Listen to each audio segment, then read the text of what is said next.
So, to continue off kind of what we were doing in the NFL all off season, as we're quickly approaching the NHL season, we're going to go through each division. We're going to talk about each and every team and just try and figure out where we think that they are going to end up. With the main difference, we're not picking records. Not happening. Can't make us do it this time. I don't think we did last You year make us either. go through all 82 games, then you might as well shoot us in the head. Yeah, I think I would have been down with more warning, but we're recording this all in one night, and no, not happening. So we're just going to give you kind of our best guess at where we think all of the teams are going to go. Maybe make some bold predictions along the way. Maybe make some biased opinions. But hey, I'm that's not me making a prediction. You don't know where I'm going to put the Flames. I don't know. Well, let's find out. Maybe number one. Maybe Huberto comeback season. He goes all the way, takes us to the Stanley Cup. Kadri absolutely Okay, stands on his head. I'm going to stop you right there and start my predictions, Calgary and laugh. So I have Really? the Flames in 8th in the division. No, I'm kidding. Oh, you know what's funny? I wouldn't sit here and go like that's the worst pick in the world. Is it a bad one? Yes. But regardless, I think anyway, let's not talk about the Flames first because I don't think either of us have them in last. No. Do you have the Sharks? Yes, absolutely. Okay, let's talk about the Sharks then, because I think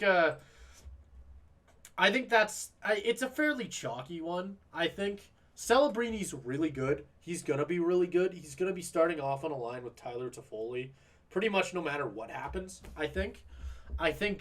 You brought in. It's the same thing as when Chicago brought in Taylor Hall last season, Yes. with the Yeah. main difference that Tyler Toffoli is much better than Taylor Hall at this point, in my opinion. I think Tyler Toffoli is still an all-star player. Or maybe not all-star, but still a 60, 70 point player along the right line mates. I don't think he'll do that this season. I think this season for Macklin Celebrini is going to be more of a learning one, and I don't think they're going to be anything incredible. Their top two centers are currently predicted to be both rookies, with Celebrini and Will Smith, both lining up in those in the top six, which I think should tell you more than you need to know about just how little depth this team was. Something I pointed out to you as well, Caleb. Cody Ceci is their top defenseman on the right side. They do have Jake Wallman, who at times has looked like a very serviceable defensive defenseman, but I think in recent years that hasn't necessarily been the case, and obviously they still have Vlasic, who at this point I believe is 37. He's currently in Yeah. that third defensive spot, and goaltender's not much better. Mackenzie Blackwood has been tossed around the league a little bit. I think this is his third team now. Because obviously he started in New Jersey, wasn't anything crazy, and then I think, oh gosh, he went somewhere else and I can't remember where, but now he's here. So there's that. And that's their starter with Askarov obviously sitting in the backup spot, which a lot of people like that move. A lot of people like the move that they made to trade for Askarov, which happened in it happened in the offseason at some point here. But regardless, I think for me personally, before I toss it over to you, Caleb, I I just think they're not ready. I think this is the most easy pick ever when it comes to just going, yeah, no, the Sharks are going to be last. It's what's going to happen this year. I think assuming we don't have a record-breaking rookie season from one of Celebrini or Will Smith. But I wouldn't bet on it. I wouldn't bet on it. I think both of those players, while they both might have good rookie seasons, when I say good, I say 40, 50 points max. That's a ceiling. So I think, with that being said, I'll toss it over to you so you can give your Well, opinion. But yeah, I don't know. I'm I not mean, too it's high not on going them. to be much. It's not going to be much different than yours.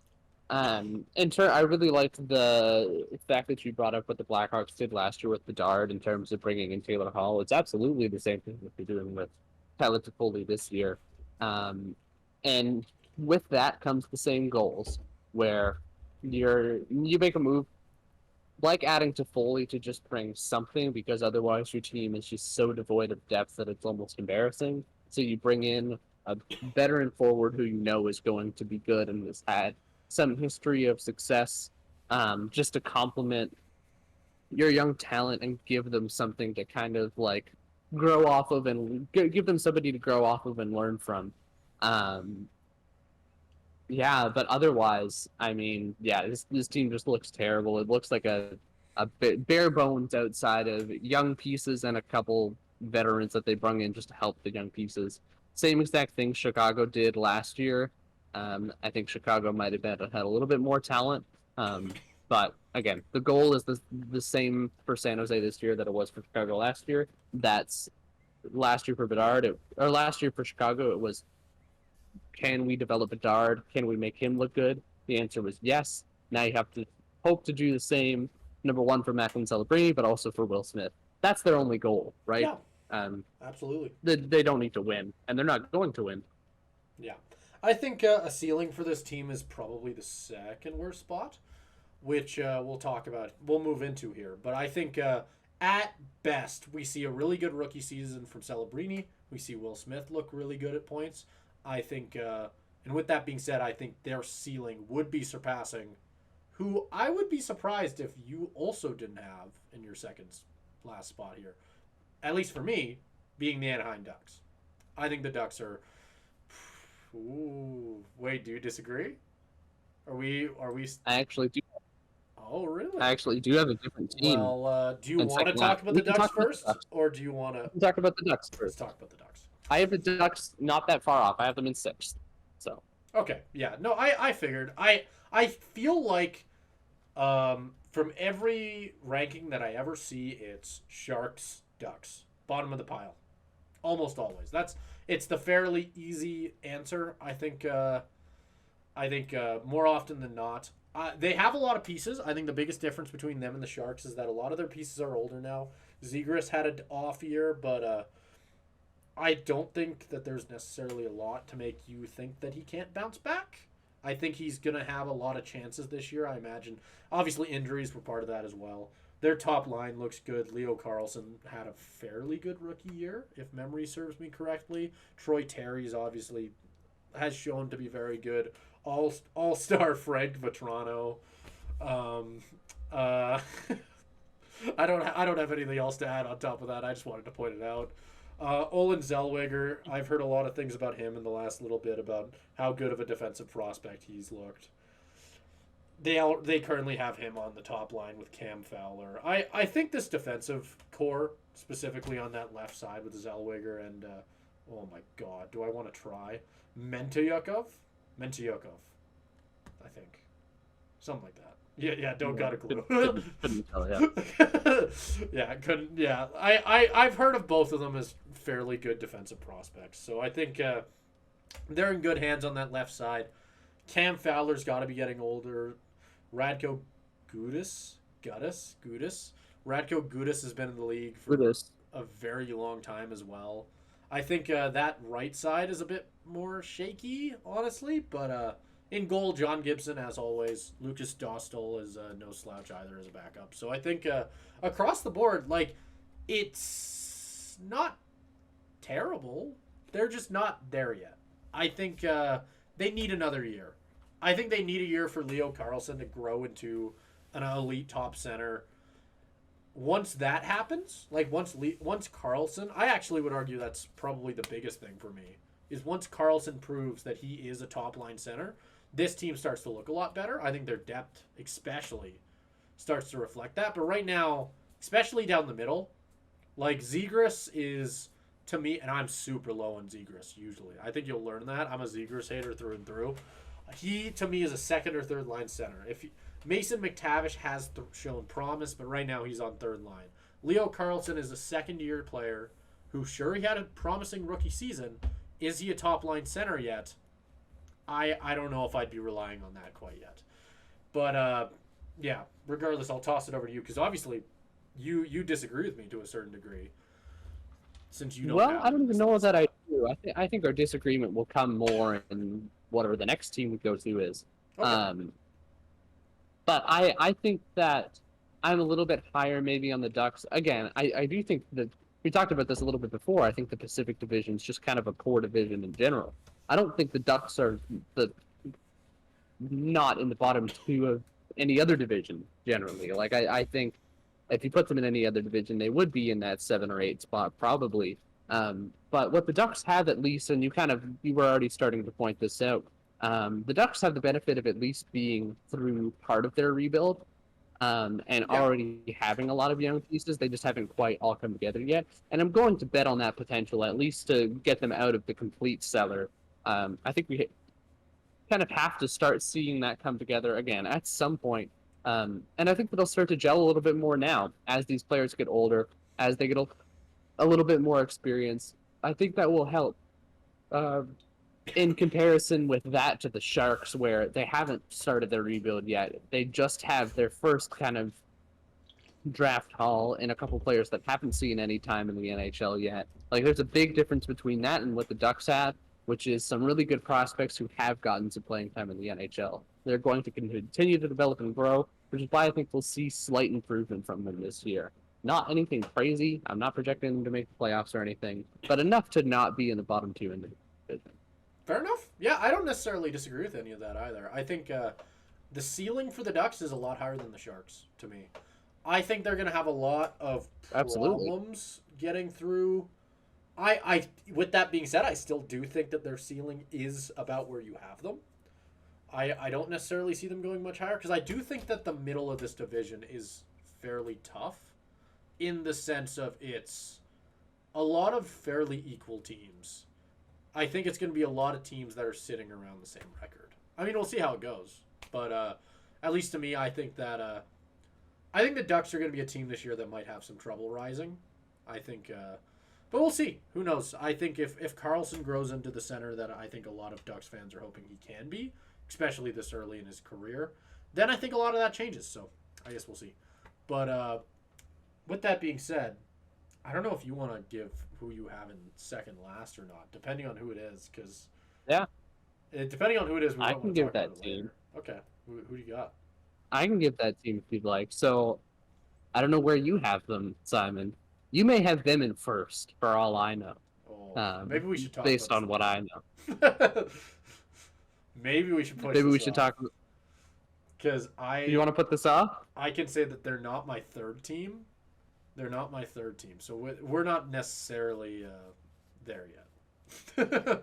Okay, we can go off of yours. We can go off of yours then. At least it feels a little early to already talk about them. And in case anybody out there doesn't know what team we're talking about, good. Next up, Kings. In third, I have them falling off hard after what they had last season in the playoffs, which I believe, where were they last year? They were in third. This would have them falling all the way to sixth, which, with a lot of their losses this year, I don't know if it's that out of the question. I don't think it's that crazy of a statement to make. I think I don't know. They look like a worse team this year. I think their defensive depth is just kind of ugly. I don't know. I'm not a huge fan of it.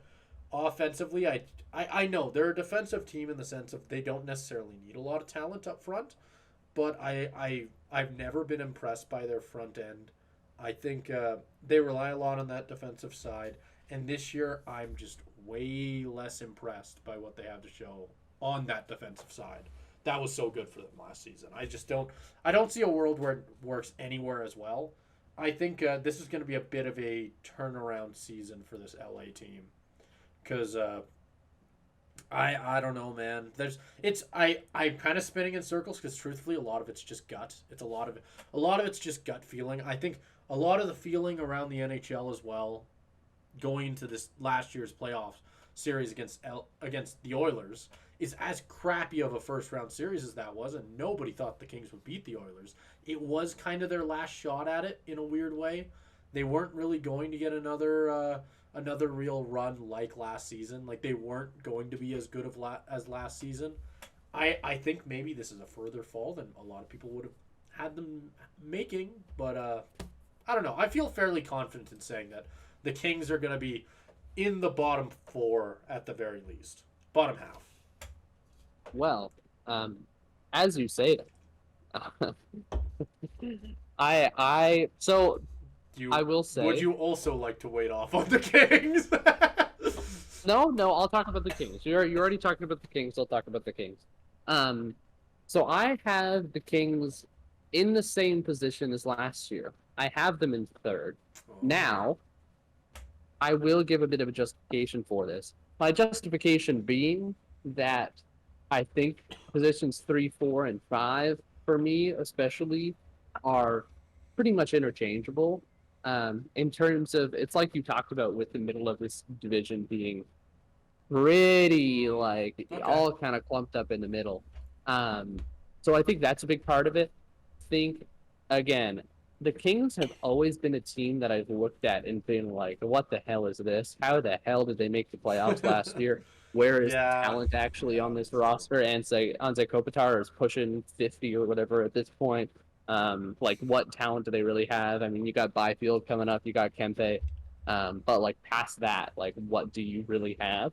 And I think the same things when I saw this roster. If I'm going to be quite honest and transparent with my process, I had them at 5 to start, and then I kind of switched things around. But not even necessarily because of the talent on this roster, just because of their consistency.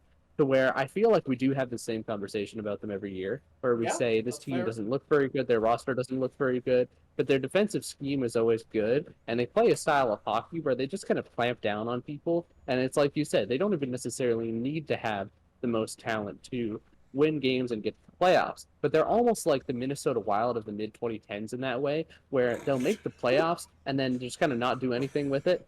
You know what I mean? Where it's like... It's a hell of a pull. Yeah. Well, I'm just saying, where it's like, I feel like the joke with the Wild for so long, it's not even necessarily the same in terms of the style, just in terms of like, no, I know. Oh, yeah, the Wild will make the playoffs every year, but they're not going to get past the first round, and we just kind of like, like write the other team that's facing them forward in our brackets, and you just forget about them every year. I just mean in the sense that I can't remember the last time I thought about the 2010 Minnesota Wild teams. Mid 2010s, like mid 2010s. Shout out Ryan Suter, Zach Parise, Wild teams. Like, is that Koivu era as well? Like that, those Wild teams were interesting. Around there, maybe a little bit after. Yeah, maybe a little bit after. I think about the Minnesota Wild every day. love you, Parise. Love you. Shout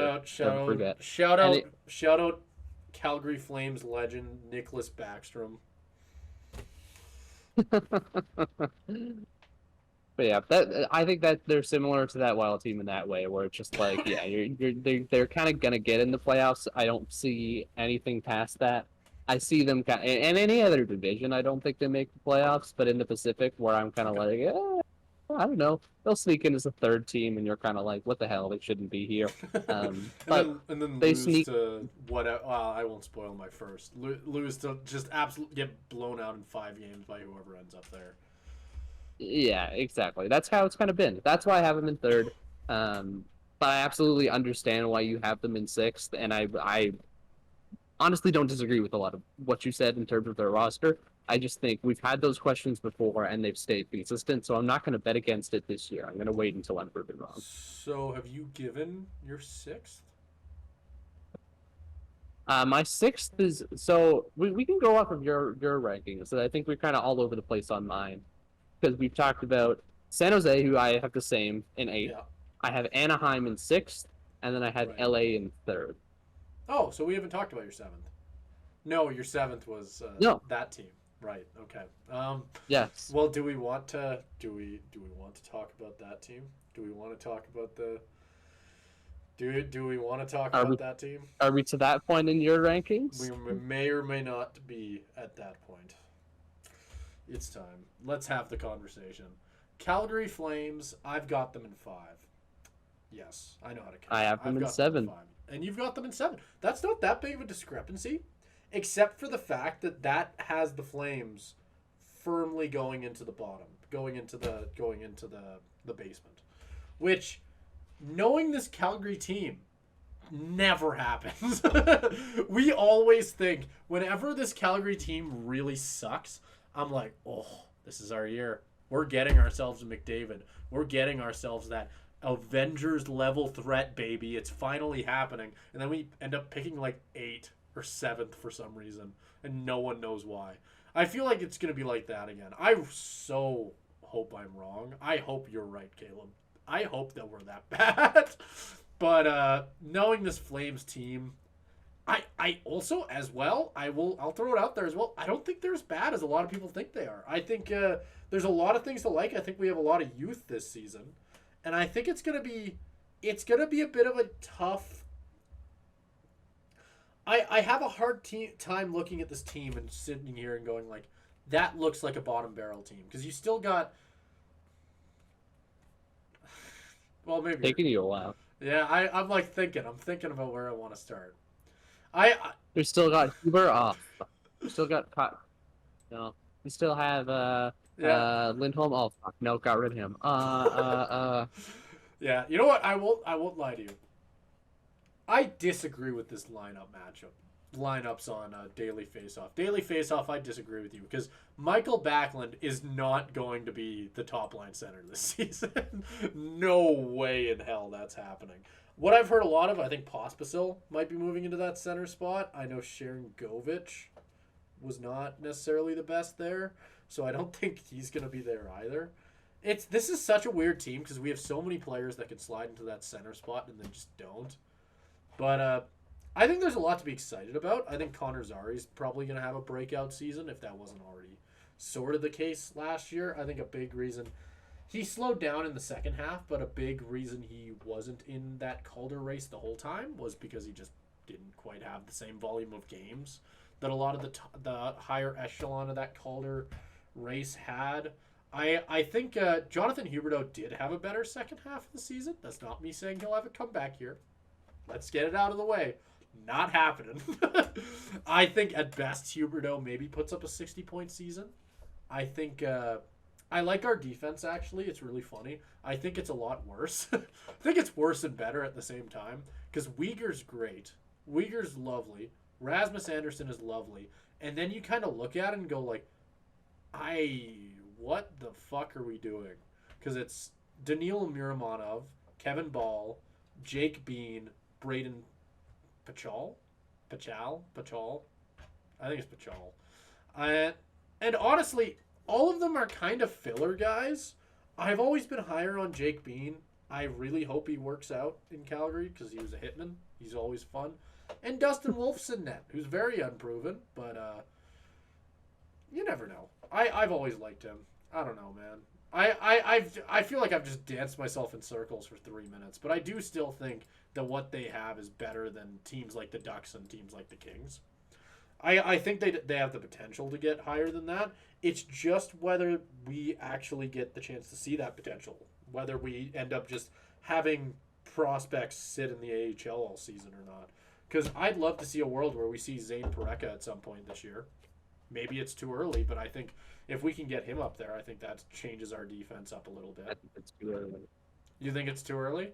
I mean, with how he's playing, or at the very least, another player, definitely not too early. Hunter Brzestowicz.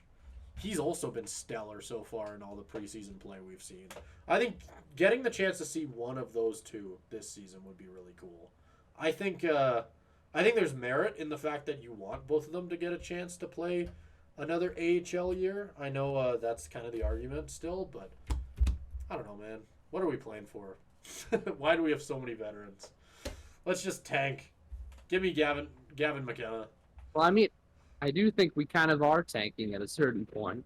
I look at the Flames at this point. You talk about, because you say, this always happens where you kind of go and you think you're going to get number 1 and you get number 7 or 8. Well, Simon, where you have them at 5th in the division, like, they're not going to be 7th or 8th. They're going to be a lot closer to middle of the pack in terms of 13, 14, 15. That's kind of where that is.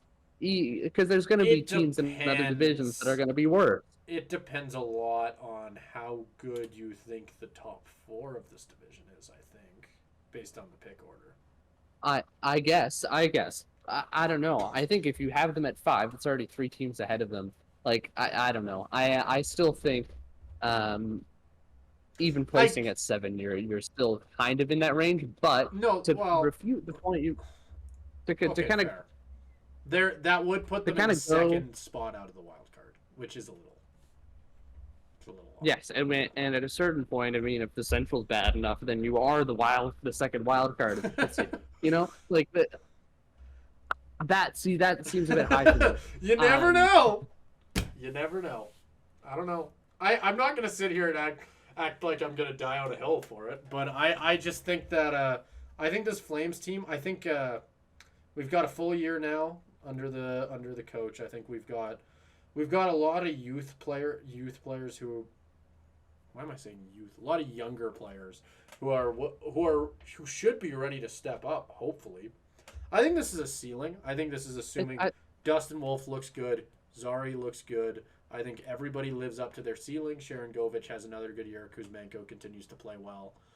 I think all of those things happen. I don't think this is that out of the question. I think we have the talent. It's just whether all the pieces stick together, which knowing the Flames usually doesn't happen, but we'll see. You never know. I disagree. I don't think the talent is there yet. I don't think it's fair to expect any of the players you just. I do think that the most realistic pick would probably be right in the middle of me and you.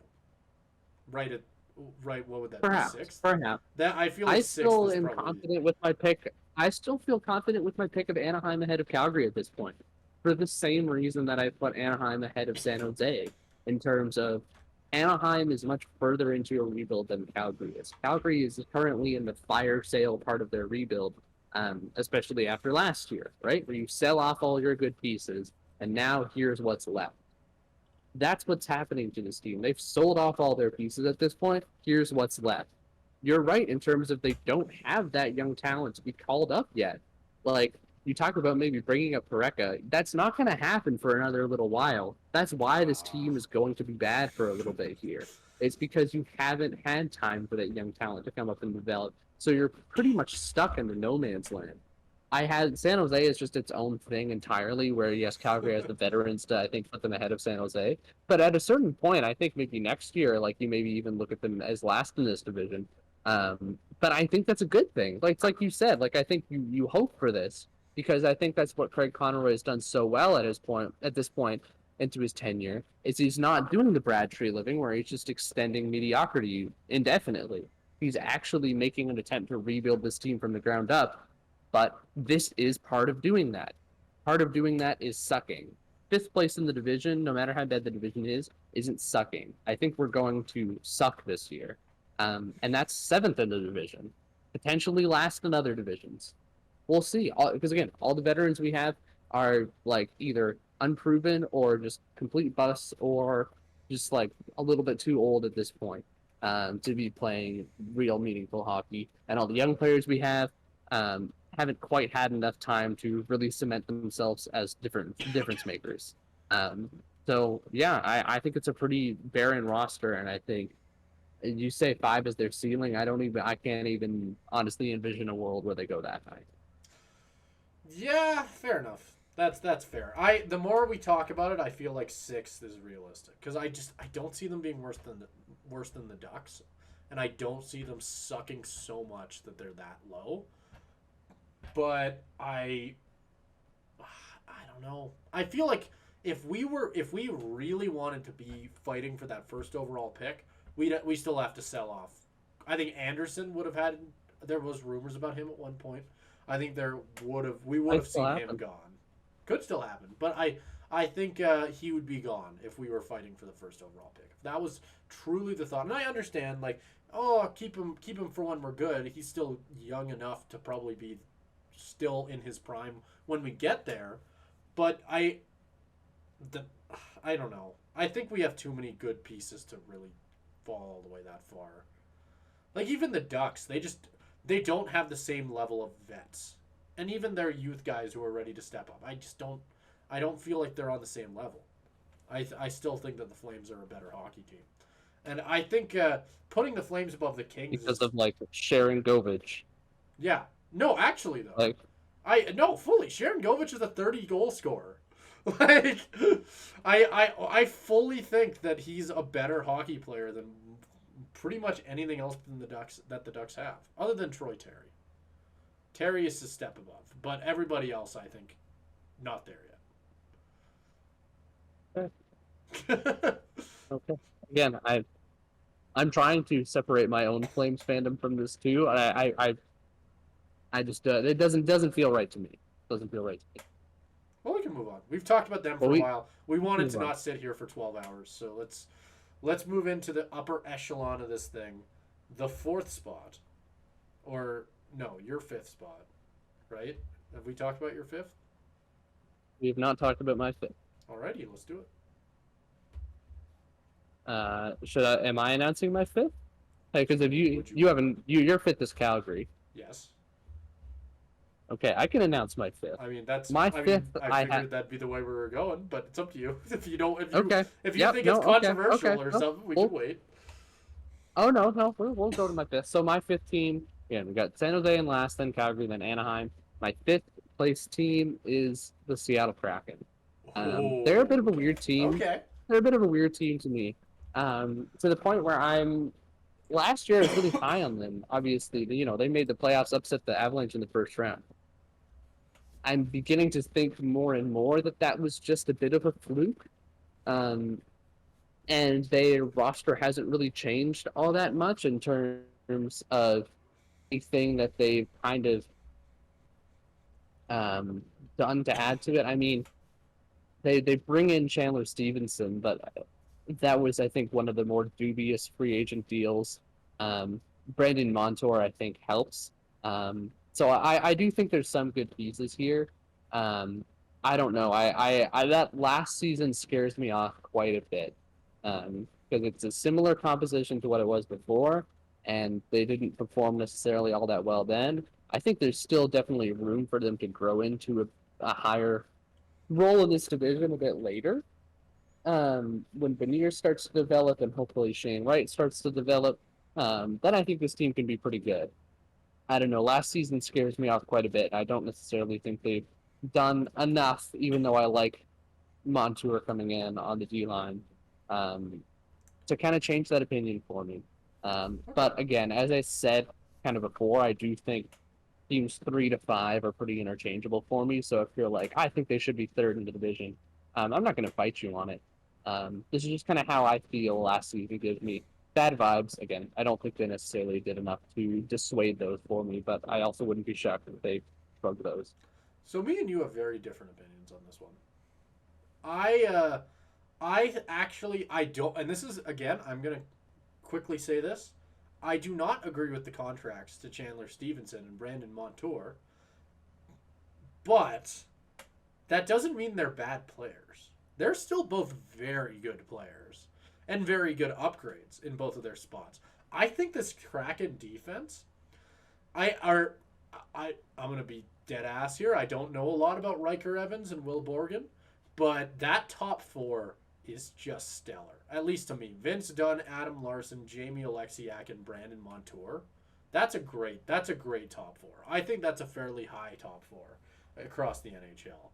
You're looking at forwards. Matty Beniers is, at this point, I think, has shown that he can, or at the very least has the potential to be a top-line center. Jared McCann had an all-star year last season.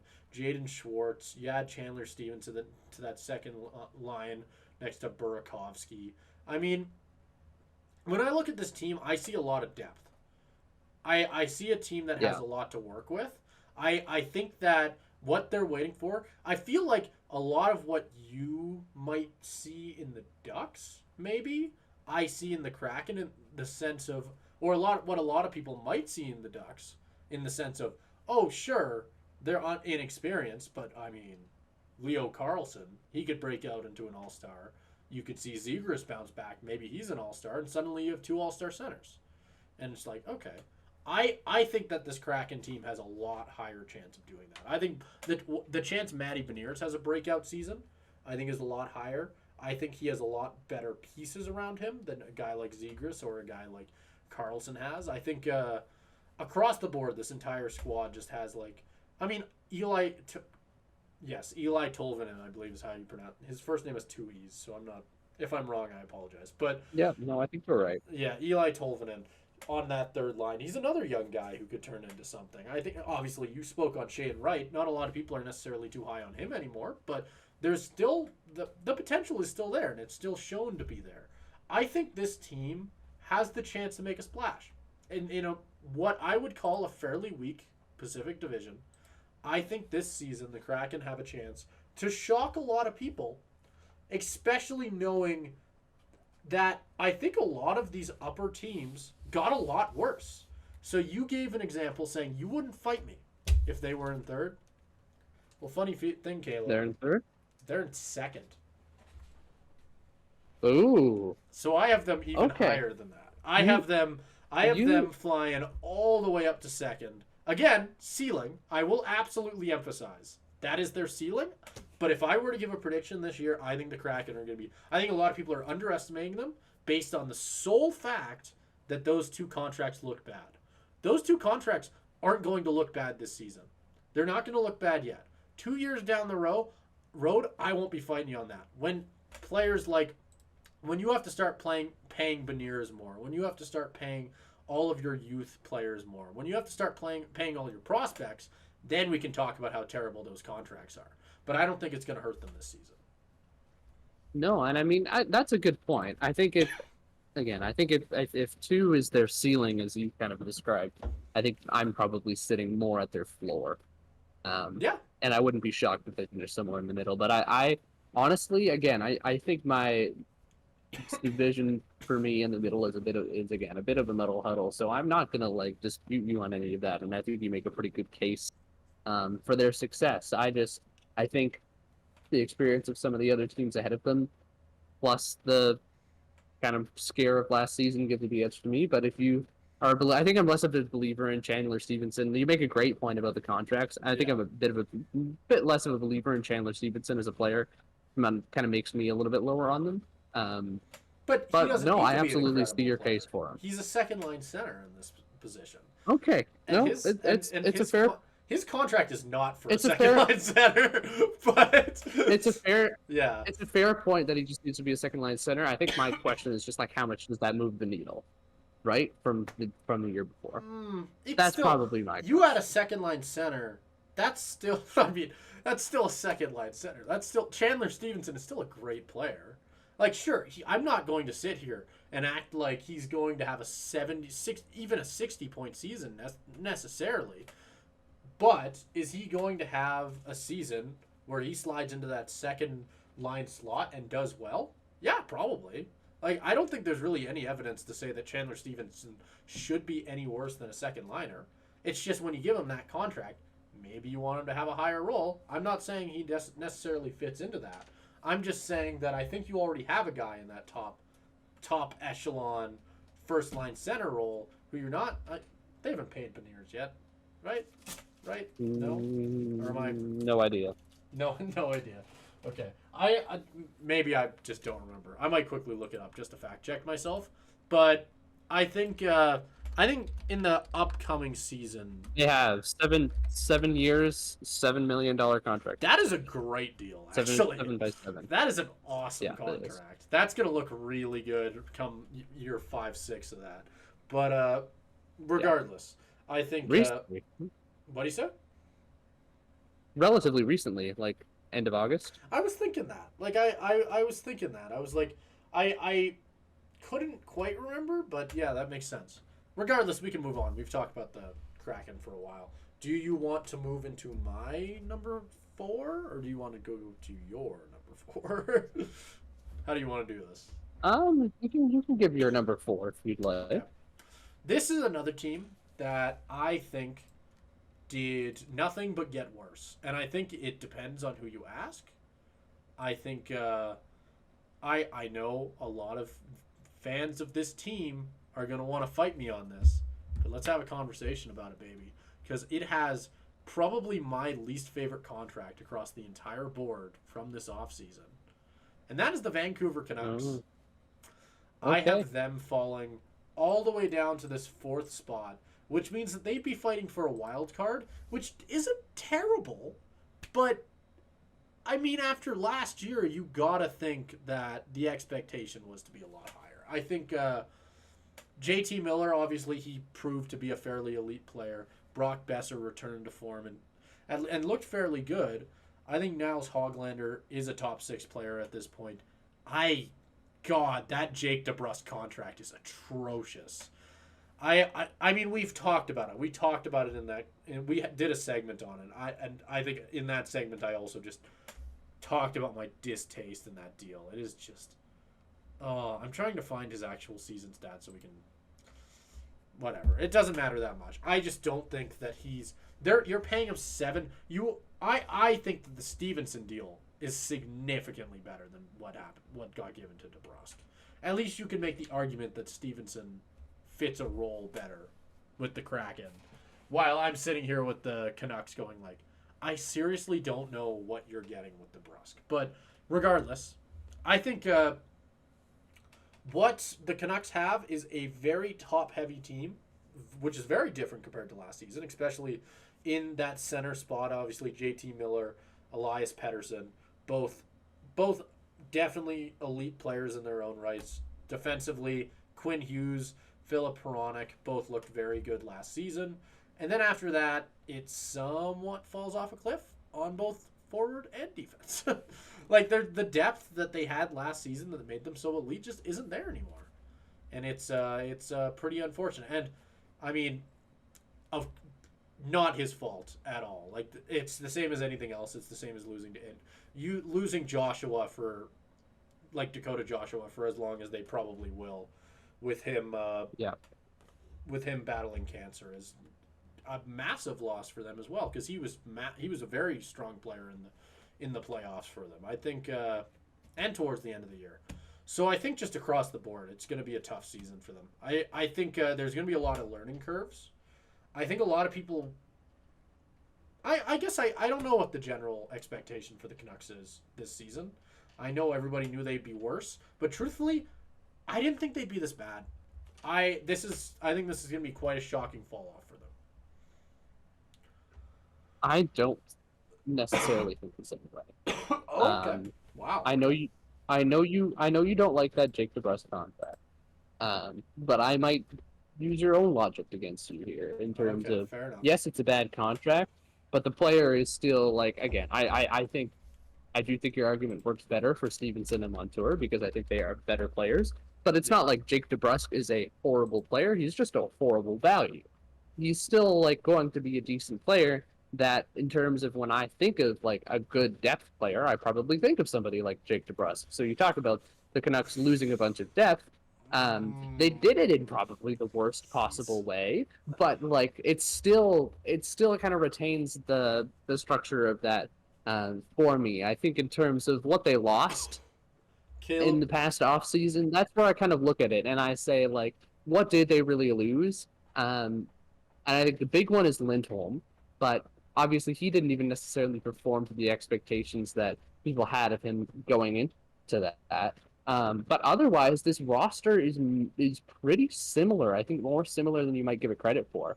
Like you look at like obviously all the core players are still there, and JT Miller, Brock Besser, Quinn Hughes, Philip Hronek, Thatcher Demko. You can throw in like a guy like Connor Garland in there, but you still got Hoglander.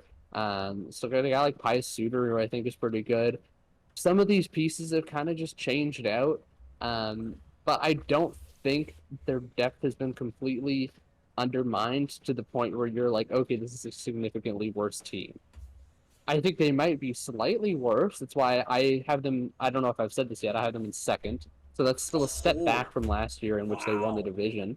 I guess, yeah. But I think everybody else in this division got a lot worse. And I don't think Vancouver got worse to the point where you're saying, they're going to drop off out of the top 3 of this division, in a division that I don't think is very good. I still, even though I do think they got a little bit worse, I don't think they got worse to the point where you're predicting this big fall off. I'd be pretty surprised if that big of a drop happened for them. Okay. No, fair enough. Fair enough, absolutely. I will... Not to put you on the spot here. I guess I kind of feel... Well, you know what? No, I'm going to do it anyway. Do you know what Jake DeBrusk's career high in points is?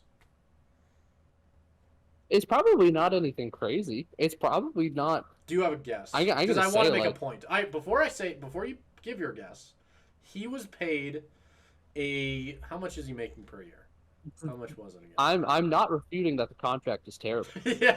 That I want to again, emphasize to the I'm using the entire exact same logic that world. I think is very No, but sound. the That biggest you that, difference, Chandler Stevenson is a defensive player. DeBrusque is not. He is a scorer. Do you know what his hell even? Oh, you know what? In goals, it's slightly more impressive, honestly. But in, do you know what his career high in points is? Just to give a guess. I'm gonna say it's probably something like in the 50s or 60s. It's not gonna be anything crazy. It is the bottom of that range. It is 50 on the dot. Okay, yeah. Yeah, his career high in Again, goals is 27, which is actually pretty good. That's fairly good. He didn't hit that last season. His most recent season, where he played a lot more games than he did in that 27 goal season, he scored 19 goals. So the Canucks just paid for that much money to bring DeBrusque in, who just is coming off a 19 goal season. On that left side, they need him to be at the very least second line potential. If he can hit that 20 goal mark, then yes, I think it'll be fine. But I don't think it's the same argument as with Stevenson, at least to me, because of the fact that it's just I don't really see what he adds. I think you could have gotten a player. I don't even necessarily think he adds. I think he just sustains. And I don't know. I think even taking the argument that I mean, again, which I agree with most of, that this is not a good contract, it's an overpay, and he's not that fantastic of a player. I think he's still going to provide something, and even if you take it at the worst, where let's say he does nothing the whole year and he's just completely terrible, I still think the rest of this roster is still like mostly the same as last year. Okay. Like, what else did you lose, really? Well, do you want That's me to say what my spot? Did I say where I have them? That was what started the conversation. You have them in fourth. Yeah, I have them in fourth. Did you say your fourth? If we want to move on and try and somewhat... We can move on to my fourth. Yeah, I think this the segment is already gone. Well, it's already past midnight. But no, other way around. It's only 10 here. You're fine. No, I'm chilling. You're good. Yeah, I'm chilling. Never mind. I'm on the bad. I'm getting the bad side of that. You are. Anyways, in my fourth spot, I have a team that I was kind of like, well, like, you know, they're kind of a perennial kind of contender. Like, let's actually just like take a little look-see and see what happened to them this offseason. And I'm like, oh my God, they got gutted. I'm like, wow, they're so much worse than they were before, to the point where I'm like, I don't know if I can trust them to make the playoffs anymore. Maybe they still do. Maybe they're in as a wild card in my fourth spot. But the Vegas Golden Knights. Whoa. I don't know, man.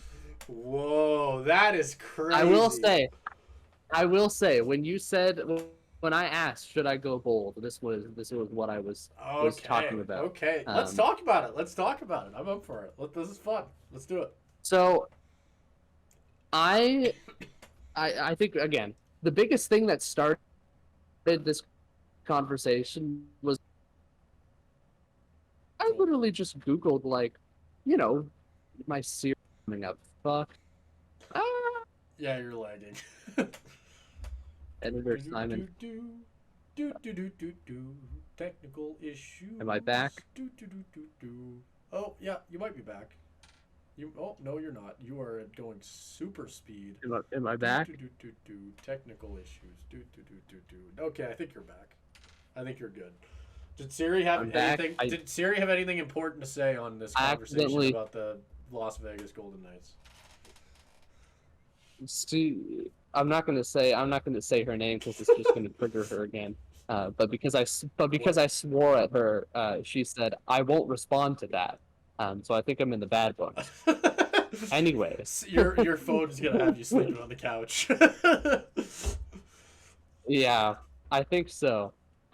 Anyways, I started off by just looking and saying, "Oh, like who did they lose?" And it's like all of their like core original, Yeah. a lot of their, not all of, but a lot of their core original kind of golden misfits players that made them such a good team to begin with. You lose They Fair Marchessault, point. Stevenson, Carrier, Alec Martinez, Logan Thompson. That is kind of crazy. Like I don't know. That is a lot of players that were core to what your team's identity was, and I know that's changed a lot. Like you've obviously brought in Jack Eichel, Mark Stone, and that's kind of been there's been a bit of a transition for that. But a big reason why this team was so great was that kind of underrated depth that ran up and down the lineup. But now those depth players have graduated to become their star players in their own right. That's why they were so stacked at a certain point. But now they're all gone. And I'm looking at this, and like Avel Dorofeev is currently listed as their second line left winger. And that, I don't know, maybe I'm tripping and this guy is crazy. Um, I can look but him up. that doesn't that doesn't sound like anything um, that I'd want. That doesn't sound like a guy I'd necessarily want to have on my top six as a playoff contender. I feel like this is like if I'm gonna pick a crazy pick, and I'm gonna say like let's look at this and say which team might fall off. I'm gonna say it's Vegas. I think those guys that they lost were integral to their identity. And I mean, you still got the star players. You still got the Jack Eichels, Mark Stones. You still got Thomas Hurdle, William Karlsson, and that defense is still great. But I don't know, man. They lost a lot. And I think that matters. And again, I'm not saying they're going to be one of the worst teams in the division or anything. I have them in fourth. And they were a wild card last year, too. Um, so I don't think I'm saying anything crazy by saying they're in fourth and they may or may not make the playoffs because of this offseason that they had. And they got a lot worse. Yeah, it's really funny because me and you really don't have that big of a difference in like ranking. Like you'll see it. I'll say it when I'm done giving my point on it. But I think I'm a lot higher on them. I still think a team that has Jack Eichel, Tomas Hurdle, Noah Hannafin, Alex Petrangelo, Shea Theodore. You still have Aiden Hill and net. Ilya Samsonov as your backup. I think I see what you mean. Like the depth isn't there anymore. But in a Pacific Division this bad, I don't know if it necessarily. I would still put the stars of this team, like the upper echelon of this team, above what Vancouver has to offer for me, which is the big thing. Because when we talk about, I have the Golden Knights in third, right? Which makes sense. The Kraken are second, Golden Knights are third, Canucks are fourth, right? I think that the biggest difference between the Canucks and the Golden Knights, to me, is the fact that I think that a lot of what used to make them good was those old depth pieces, but there's a reason they were willing to let go of them. I think that reason is because their defense is still absolutely stellar. I think Noah Hannafin showed in that second half of the year that he's absolutely ready to be in that slot. Alex Petrangelo is still an elite defenseman in his own right. Braden McNabb he's a good top four. And Shea Theodore has shown to be good enough to be on that top line at times. I think defensively they're still stellar. If Aiden Hill stays healthy, they're going to be good in between the pipes. I don't know, man. I think they're good. I think they're still going to be good. Victor Olofsson is still I don't know if he's a top line player, but he's still a good top six. I think, if not top nine. But I don't know. I still think that they're a lot better than what a lot of this division has to offer. But Maybe, but honestly, I think I can just kind of like I agree generally with what a lot of what you said, and yeah, we don't have them that far apart in terms of third versus fourth. Um, but I'll just kind of put this in as simple terms as I possibly can. Um, with a much better roster last year, with all of those players that I mentioned that left the team, with all that depth, like the amount of losses that they had was crazy. Um, with still having all of that, with Vancouver and LA and Edmonton, everybody who finished ahead of them, still having mostly the same roster this year, more or less. With the more high-powered roster, Vegas finished fourth, right? Vegas was a wild card last year. Is it that crazy to say that after all of those players leave, after that mass exodus, that they will finish fourth again? I don't think that's that crazy. No, not necessarily. I will say I think a lot of that was was to be injuries. expected. A lot of that was injuries. That full power Vegas team that you're talking about. They didn't Yes, have Mark Stone but all year. still. And again, I guess it is assuming they have Mark Stone all year is kind of like, okay, buddy. But I think for me, I think it's only fair to rank them healthy. You can't go, okay, Mark Stone's going to play 10 regular season games, so write him off. Jack Eichel gets hurt every once in a while, write him off. Aiden Hill, if you start going down that route, then yes, your fourth spot absolutely makes sense, right? Like, if you ranking them lower, if you're going like, I'm ranking them lower because I'm scared of injuries. Fair enough, right? But if what were you gonna say? That's not necessarily what I'm. That's not necessarily what I'm gonna say, though, right? It's because I'm just bringing it up. But I think the biggest thing for me is if I'm looking at a healthy Vegas team, if they can stay healthy, which at least in my whatever of the standings, I think that they probably end up landing around third, fighting with the Kraken for second. Okay. If we want, we can move into our last team, which I think this division ranking has been very interesting because we've kind of been all over the place, A little bit more so than usual in terms of where we have these teams. Yeah, normally we're but I think we're on the same page. Yeah, but with this one we aren't. However, I think we started off in unison with San Jose. I think we're going to end up in unison with who we both have at number one. You ready for it? Let's talk about the Calgary Flames. Absolute stellar season from them. Just kidding. It's the Oilers. Kill me. Shoot me in the head. End it. End it all. The Oilers are really good. They made a lot of actually fairly good moves this offseason. Did they bring in any other criminals? I can't remember, but probably. No. Yeah, I don't think they actually did, avoided which is, that. Yeah, out of character. Out for of him, character, but, yeah. That's the shocking thing. But we talked about it in the Draisaitl video we did last week with I think that was last week with this team being, I don't know, they're interesting in a lot of ways. I think this is kind of their last run at it but it being their last run at it doesn't mean that this team's going to be bad this year. If anything, it means the opposite. This is going to be a ridiculous year for the Oilers, I think. If I were to give a prediction, I actually think that this is going to be the best regular season Oilers team we have seen out of this core. Saying that they, assuming no injuries, I don't think a President's Trophy is necessarily out of reach for them. I think they absolutely have the talent. I think they showed that. And again, I'll say it. I have a lot of issues with Stuart Skinner. I don't think that he's an elite goalie. I don't think he's as good as a lot of people think he is. But the Oilers play a type of defensive scheme that it just works. It just works. They don't need an elite goalie back there. They need a guy who can get in front of it and make that initial save from far out, and Stuart Skinner can do that.